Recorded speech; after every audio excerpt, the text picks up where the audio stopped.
Mymensingh medical college হাসপাতাল। শোন কত নীরব না, লাইভ করতেছে নাকি?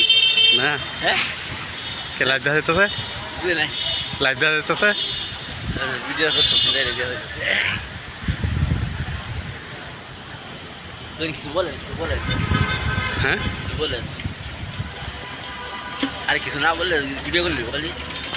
দেখছেন কত কত সুন্দর লাগতেছে না ভাই? মানে এখন রাত বাজে আনুমানিক দুইটা। একটা 10 না আর বেশি বাজে। 1:10 বেজে হ্যাঁ বলেন আপনি। 40 সেকেন্ড। আমরা এখন আছি ময়মনসিংহ মেডিকেল কলেজ হাসপাতালের সামনে। হ্যাঁ দেখেন খুব নিরিবিলি পরিবেশ। তো তারপরে মানুষের জীবন যুদ্ধ থেমে নেই। হ্যাঁ যে আমরা কিছুক্ষণ আগে অফিস বন্ধ করে এখন আমরা যাচ্ছি আমাদের বাসার দিকে, ঠিক আছে? হ্যাঁ তো আমাদের রাত দিন সমান কথাই, কর্মজীবী মানুষ আমরা।